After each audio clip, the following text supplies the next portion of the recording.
Assalamualaikum warahmatullahi wabarakatuh. Bismillahirrahmanirrahim. Wassalatu wassalamu ala sayyidina Rasulillah Sayyidina Muhammad bin Abdillah wa ala alihi wa sahbihi wa man wala. Rabbi shrah li sadri wa yassir li amri wa hlul 'uqdatam min lisani yafqahu qawli. Amma ba'du. Alhamdulillah, puja dan puji syukur kepada Allah Subhanahu wa taala yang masih memberikan kita taufik, masih memberikan kita hidayah untuk duduk di masjid yang mulia ini di pagi yang cerah ini untuk mengkaji daripada kalamullah, wahyu yang Allah yang diturunkan kepada Nabi kita Muhammad SAW. Semoga dengan pembacaan ayat suci Al-Quran ini dan tafsirnya, semoga Allah Subhanahu wa taala menerangi hati kita dengan cahaya Al-Quran, menerangi akal kita dengan cahaya Al-Quran, dan memberikan kita kelak nanti di hari kiamat syafaat Al-Quran. Amin amin ya rabbal alamin. Sampai pada ayat laqad tabbaltu ala ghairihim fahum la yu'minun. Sebelumnya Allah Subhanahu wa taala telah menjelaskan tentang tujuan daripada Allah Subhanahu wa taala menurunkan Al-Qur'an.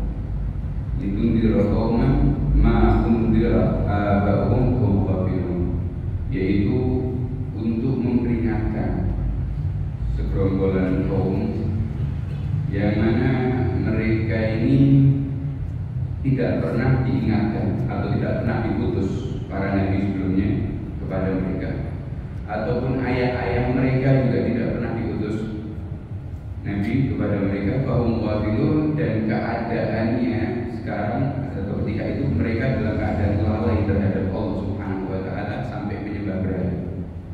Yaitu siapa? Mereka adalah orang-orang yang ada di sekitar Nabi Muhammad SAW, orang-orang Arab. Karena kita tahu sebelum Nabi Muhammad SAW, Nabi yang diutus untuk mereka orang-orang Arab di Mekah sana adalah yang terakhir Nabi Allah Ismail. Dan itu jauh sekali jaraknya antara Nabi Allah Ismail dengan Nabi Muhammad SAW. Adapun Nabi Musa, kemudian Nabi Isa, kemudian Nabi setelah Nabi Ismail yang diutus oleh Allah Subhanahu wa taala, mereka ini diutus hanya untuk kaumnya saja. Mereka tidak diutus untuk seluruh alam. Beda dengan Nabi Muhammad SAW yang diutus untuk rahmatan lil alamin, untuk kaafatan linnas, seluruh daripada manusia. Tapi Nabi Musa dan Nabi Isa diutus oleh Allah Subhanahu wa taala hanya untuk kaumnya saja. Akan tetapi orang-orang yang tinggal di daerah sana tidak mendapatkan daripada dakwahnya Nabi Musa dan Nabi Isa, bukan tergolong daripada Bani Israel, sehingga tidak daripada tanggung jawab Nabi Musa dan Nabi Isa. Artinya orang-orang yang ada di sekitar Nabi Muhammad ketika itu, mereka dan ayah-ayah mereka ini tidak pernah diutus para nabi. Jauh sekali jaraknya antara Nabi Muhammad dengan Nabi Ismail. Maka diturunkan oleh Allah Subhanahu wa taala Al-Qur'an untuk mengingatkan mereka, karena mereka ghafilun, karena mereka dalam keadaan lalai terhadap Tuhannya, lalai terhadap hak-hak Tuhannya, yaitu hendaknya mengesahkan Allah Subhanahu wa taala, sedangkan ketika itu di dalam Ka'bah pun ada ratusan daripada berhala yang disembah selain Allah Subhanahu wa taala. Kemudian karena mereka ini termasuk orang-orang yang lalai, sehingga diturunkan di situ Al-Qur'an. Allah Subhanahu wa taala tsumma bayyana ta'ala istihqaqum lil 'adab bi israrihim 'ala al-kufri wa takdzib. Kemudian baru Allah Subhanahu wa taala menjelaskan tentang atas mereka ini berhak untuk mendapatkan azab. Ya, di sini disebutkan mereka ini pantas berhak, orang-orang musyrikin yang ada di sekitarnya Nabi Muhammad berhak untuk mendapatkan azab, bukan karena mereka ini tidak beriman, bukan karena mereka ini tidak mengenal Allah Subhanahu wa taala karena tidak diutus para nabi.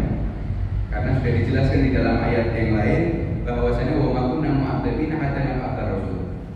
Kami Allah Subhanahu wa taala tidak akan mengadab suatu kaum yang mana kaum tersebut tidak diutus di antara kaum tersebut seorang nabi atau seorang rasul. Jadi jika ada kaum yang tidak diutus di situ Nabi, maka Allah tidak akan mengadab mereka. Atau disebut ketika itu antara Nabi Ismail dengan Nabi Muhammad SAW, zaman tersebut namanya Ashabul Fatrah, zaman kekosongan. Artinya tidak ada di situ Nabi atau Rasul yang diutus oleh Allah Subhanahu Wa Taala untuk manusia di daerah tersebut. Namanya Ashabul Fatrah. Ashabul Fatrah ini selamat. Para ulama, ya sebagian para ulama berpendapat bahwasanya mereka ini selamat, tidak mendapatkan azab dari Allah Subhanahu Wa Taala karena memang tidak ada hujah baginya, tidak ada yang membimbing mereka, tidak ada yang diutus oleh Allah Subhanahu Wa Taala kepada mereka.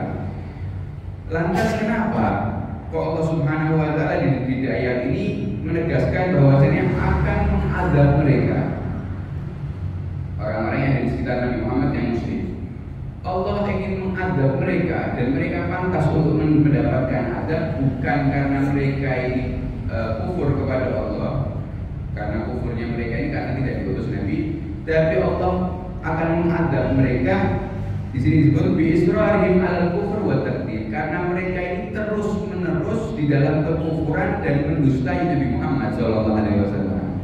Artinya dosa-dosa mereka yang lalu ataupun dosa ayah-ayah mereka yang mereka tidak beriman ataupun mereka sampai membuat berhala untuk disembahnya, itu tidak akan diadab oleh Allah Subhanahu Wa Taala. Yang diadab oleh Allah Subhanahu Wa Taala adalah mereka yang mana sudah jelas diutus Nabi Muhammad di antara mereka. Mereka memandang dengan mata kepala sendiri diutusnya Nabi Muhammad SAW beserta banyaknya mukjizat dan Al-Quran yang diturunkan di sana, akan tetapi mereka masih terus membangkang dan mendustai Nabi Muhammad SAW.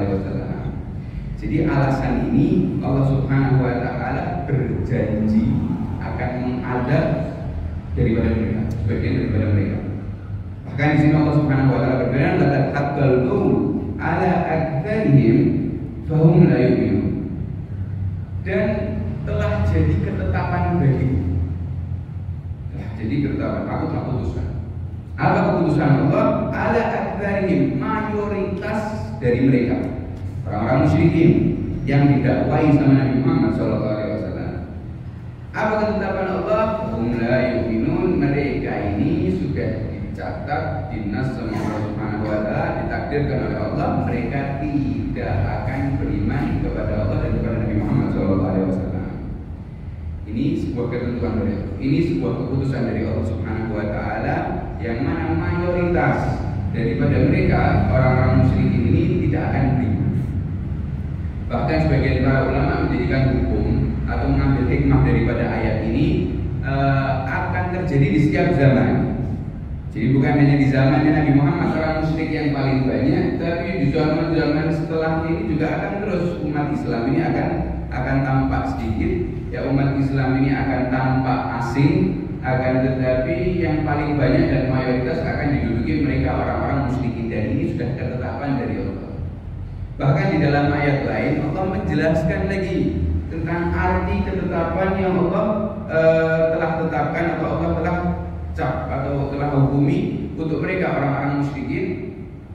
Allah Subhanahu Wa Taala berfirman, la'amla'anna jahannama minal jinnati wan nasi ajma'in. Aku Allah Subhanahu Wa Taala akan mengisi penuh neraka jahannam atau lembah api neraka. Aku akan penuhi, kata Allah. La'amla'anna jahannam, neraka jahannam aku akan penuhi. Minal jinnati, baik dari jin, karena jin ini juga mukhatab. Jin ini juga sama seperti manusia mendapatkan syariat yang wajib ditaati dan diikuti. Alal jinnati wan nasi, dan juga daripada manusia. Penuhnya api neraka, kata Allah, aku akan penuhi. Seluas apapun ini jahannam yang aku telah ciptakan, aku akan penuhi. Menjadi ketentuan Allah Subhanahu Wa Taala. Minal jinnati wan nasi ajma'in, dari manusia ataupun dari jin, akan penuh. Otomatis kalau sudah ada ketentuan seperti ini dari Allah Subhanahu Wa Taala, harus ada daripada manusia yang disesatkan oleh Allah Subhanahu Wa Taala. Harus ada daripada manusia yang diusir sama Allah Subhanahu Wa Taala daripada asbab hidayah, tidak akan mendapatkan hidayah. Harus ada daripada manusia yang akan membangkang Nabi Muhammad SAW. Harus ada daripada manusia ini yang menolak Nabi Muhammad, mengkritik Nabi Muhammad, mencaci Nabi Muhammad, menghina Al-Quran dan yang lainnya harus ada. Kenapa? Dengan adanya orang seperti ini akan yakin daripada ketentuan Allah, neraka jahanam akan penuh. Ini daripada salah satu ketentuan Allah Subhanahu wa Ta'ala yang menjadikan hatinya orang-orang yang soleh ini terus ketakutan, terus khawatir. Setiap malamnya mereka menangis, di setiap malamnya mereka sujud kepada Allah Subhanahu wa Ta'ala karena takut namanya atau dirinya ini termasuk daripada orang-orang yang akan menjadi sesuatu yang memenuhi daripada neraka jahanam. Waliyadzubillah, semoga Allah menyelamatkan kita semua dan keluarga kita daripada api neraka. Amin ya rabbal alamin. Alam muti ahli bahasa. Lam ini lagat, ya kata beliau, lagat ini adalah penjelasan untuk sumpah. Artinya Allah mengatakan Allah, demi Allah, demi Allah. Lam ini untuk qasam, untuk sumpah. Qad untuk menguatkan lagi, menjelaskan lagi bahwa ini telah aku tetapkan.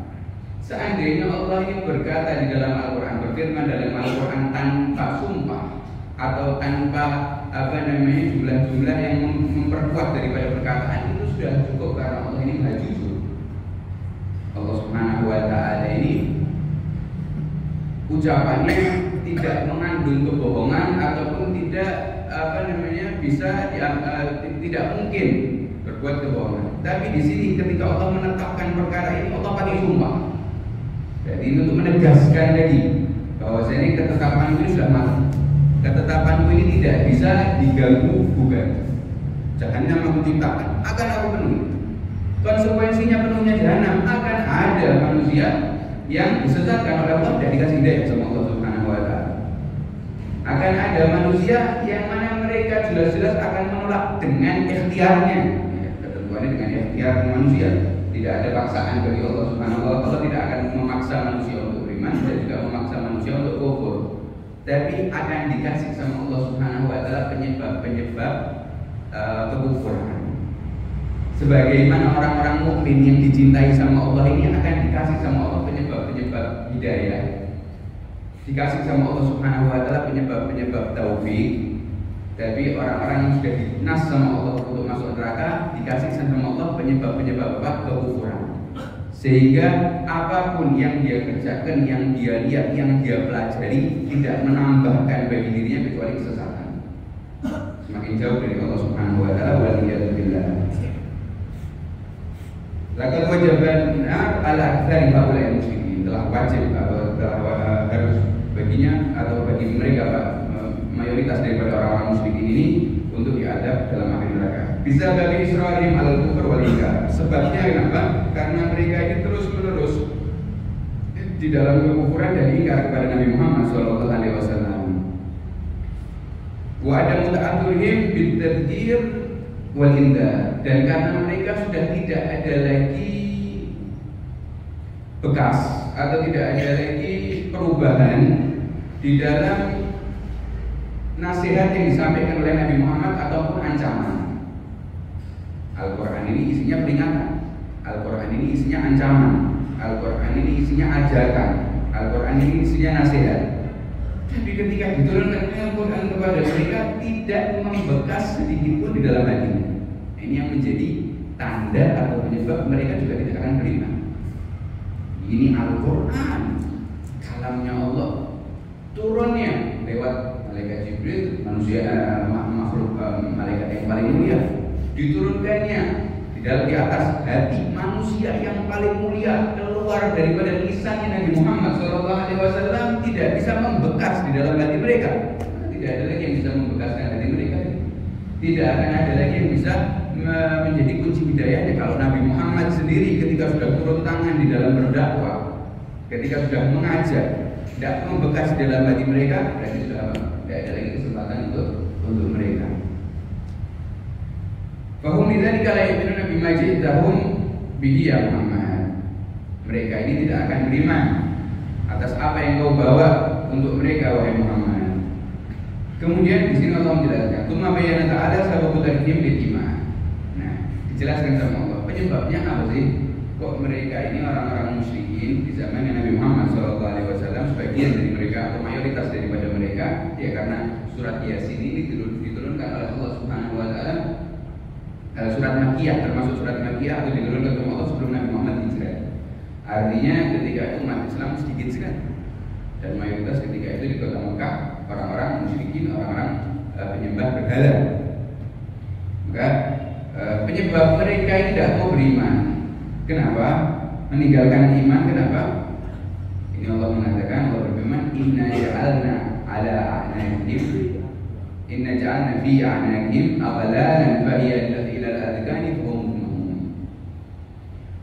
Inna, kama Allah Subhanahu wa taala berfirman, Inna kami, sungguhnya kami ja'alna telah menjadikan fi a'naqihim atas leher mereka. A'naq ini jamaknya unuk, yaitu leher. Baik leher belakang ya, atau leher depan. A'naq. Fi a'naqihim aghlalan. Aghlalan ini belenggu. Aghl itu satu belenggu. Kalau aghlal belenggunya banyak. Kami telah menjadikan, kata Allah Subhanahu wa taala, atas leher mereka belenggu. Fa hiya ilal adqani fa hum muqmamun. Belenggu tersebut menjadikan di atas di bawah dagu mereka. Bahaya ilal adhan. Artinya apa? Kalimat hul ini biasanya orang-orang Arab ketika itu memakai kalimat hul untuk ikatan kedua tangan yang diikat di leher. Jadi ketika budak diikat tangannya di leher, ini namanya ya, hul. Artinya orang tersebut ikatannya ini dari leher belakang ke leher depan. Ketika diikat seperti ini ya, artinya dari leher belakang anak sampai leher depan ataupun sampai bawah daripada dagunya diikat dengan tangan mereka. Fahum mukmahun, mereka dalam keadaan mengangkat kepalanya. Artinya orang yang diikat tangannya seperti ini tidak akan bisa menunduk.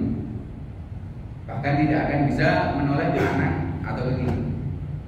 Ini permisalan, tamthil, taswir, permisalan dari Allah Subhanahu wa taala ataupun gambaran dari Allah Subhanahu wa taala atas keadaannya mereka orang-orang musyrikin di dalam kesesatannya. Bihali dari ja'ala biyadihi qul wa jumi'at yadahu ila unuki.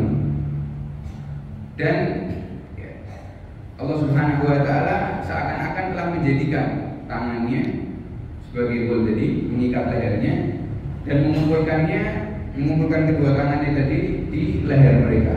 Fabagi rafi'an ra'sahu, maka orang yang diikat seperti itu kepalanya akan terus mengangkat, wala yankhafid, wala yahfaz, dan tidak akan menunduk, tidak akan menundukkan daripada kepala. Dan ini permisalan dari Allah Subhanahu wa taala atas mereka orang-orang musyrikin. Dikasih permisalan sama Allah, mereka ini telah diikat lehernya sama Allah dengan tangannya, yang artinya mereka ini akan terus menganggap dirinya yang paling tinggi, yang paling benar. Karena ketika seseorang diikat seperti ini tidak akan bisa menunduk. Dan ini isyarat dari Allah juga, mereka tidak akan mau tunduk kepada Nabi Muhammad SAW. Tidak akan mau tunduk kepada syariat Allah Subhanahu wa taala karena sudah diikat sama Allah dengan hubul, dengan al-qalal tadi. Bahkan karena orang yang di permisalan tadi, orang yang diikat lehernya tadi bukan hanya tidak bisa menunduk, tapi tidak bisa menoleh ke kanan dan ke kiri. Begitu juga permisalan dari Allah, mereka tidak akan bisa membalikkan jalannya ke jalan yang benar. Jadi sudah dengan kesesatan, ya terus dalam kesesatan. Turunnya Al-Quran, dakwahnya Nabi Muhammad, nasihatnya Nabi Muhammad tidak akan membekas bagi mereka karena sudah diikat. Menunduk pun tidak bisa, apalagi merubah jalannya ke jalan yang benar. Mohon mereka terus melihat ke dalam. Kalau Ibn Katsir, Imam Ibn Katsir beliau berkata, "Wa ma'na al-ayah, makna daripada ayat ini, inna ja'alna haula'i mahtum 'alaihim bisyaqaq." Makna daripada ayat ini, Allah Subhanahu wa taala telah memberikan cap di dalam diri mereka. Mereka ini sudah tercatat atau dicap sama Allah sebagai orang yang celaka. Sebagaimana dalam hadis Nabi Muhammad SAW, Nabi Muhammad SAW bersabda, ketika manusia ini dilahirkan, setiap di antara kita, ketika kita dilahirkan, Allah Subhanahu wa taala yang akan menulis tentang rezekinya. Artinya baru lahir sudah dicatat sama Allah Subhanahu wa taala rezekinya.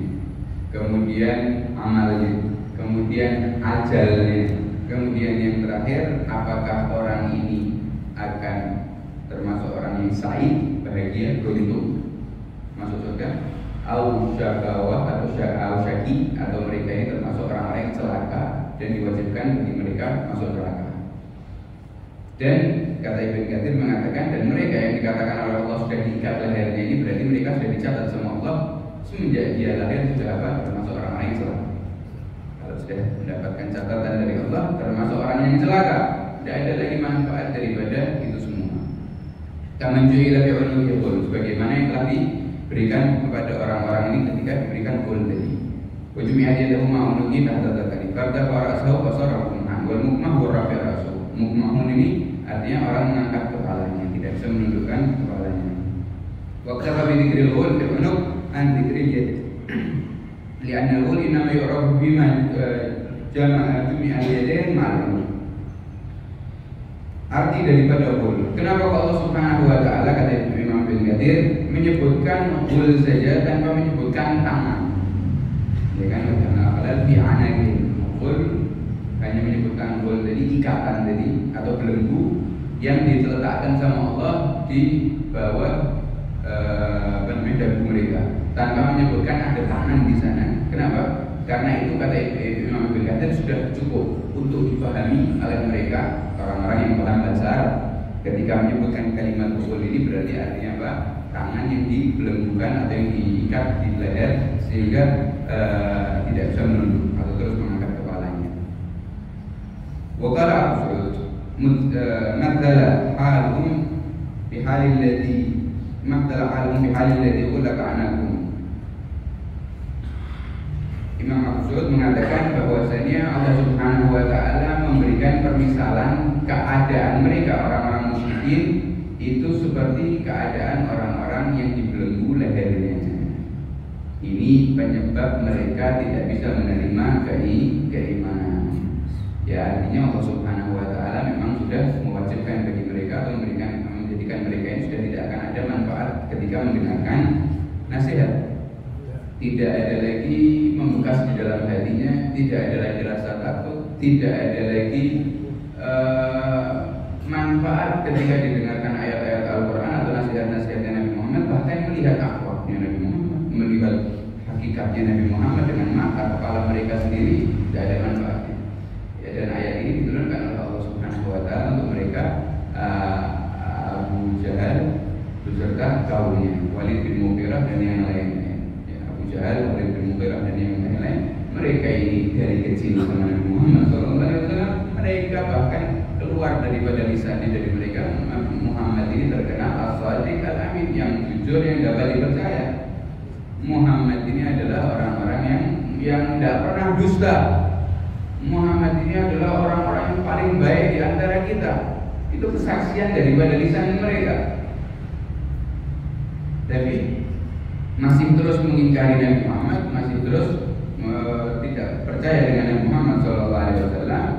Kenapa? Ya karena tadi sudah dibelenggu sama Allah Subhanahu wa taala lahirnya atas keimanan. Jadi tidak akan masuk ke dalam iman kepada Allah Subhanahu wa taala. Fahiya ila al-anati, fahiya ila al-adgani, ay al-qalam muntahiyah ila al-adgan. Belenggu tadi, kata para ulama, belenggu tadi sampainya di bawah dagu. Muntahiyah ila al-adgan. Fala tad'uhum yaltafituna ila al-haq. Tidak akan bisa mereka ini menoleh kepada jalan yang benar, kebaikan. Karena sudah dibelenggu, tidak bisa lagi kembali kepada jalan yang benar. Wala yaqifuna anahum nahwa. Tidak bisa membelokkan lehernya untuk menoleh ke dalam kebaikan. Wala yuta'ti'una rusahum. Dan mereka juga tidak bisa menundukkan kepalanya untuk taat patuh kepada Nabi Muhammad SAW. Wa guna absarahum. Dan mereka pun menutup matanya. Artinya matanya juga sudah tertutup, tidak bisa membedakan mana yang baik, mana yang benar, mana yang baik, mana yang buruk. Bala tad'um yaltafituna ila al-haq. Bihaitu mereka tuna yarawna al-haq aw yanzuruna ila jihati. Sudah ditutup sama Allah matanya, sekiranya mereka ini hampir tidak bisa lagi melihat kebaikan atau melihat sesuatu yang hak, ataupun tidak bisa melihat ke arah yang baik. Bahkan di sini para ulama tafsir menyebutkan bukan hanya melihat kebaikan, melihat ke arah yang baik pun sudah tidak bisa.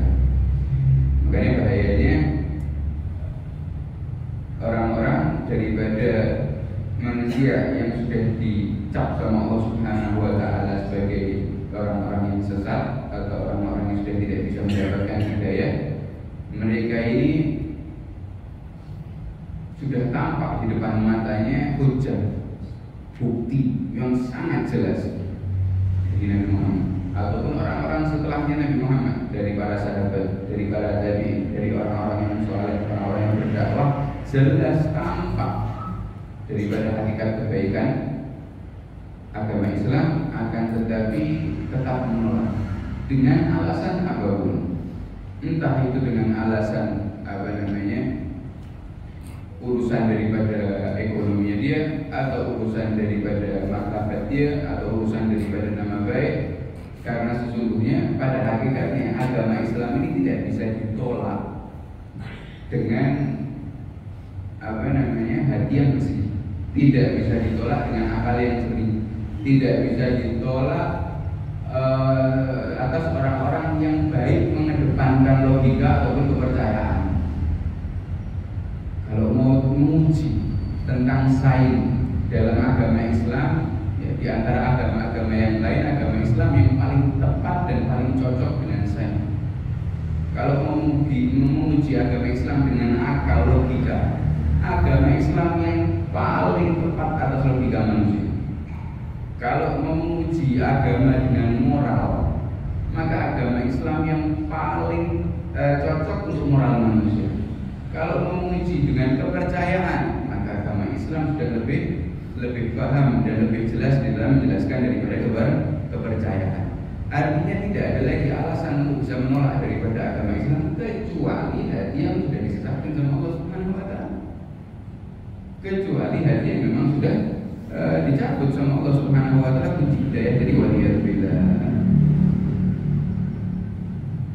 Kemudian Allah Subhanahu wa taala berfirman, "Waja'alna min baini aydihim saddan wa min khalfihim saddan." Dan kami Allah Subhanahu wa taala telah menjadikan baina aydihim, atas baina aydihim, di depan mereka, di hadapan mereka. Baina aydihim artinya di antara kedua tangan. Artinya di antara kedua tangan ada di depan. Dan kami telah menjadikan di depan mereka, di hadapan mereka saddan. Saddan ini adalah pembatas, penutup atau dinding yang tinggi dan yang kokoh. Kami telah memberikan di hadapannya dinding yang kokoh, yang tetap. Komin khatib, dan di belakangnya pun juga seperti itu, alias diliputi dengan dinding yang tebal yang kokoh. Artinya apa? Hadits tatimah. Imam Abu Sa'ud mengatakan bahwasanya ini penyempurna daripada ayat sebelumnya yang menjelaskan bahwasanya kesesatan mereka ini dipermisalkan sama Allah seperti orang-orang yang dibelenggu.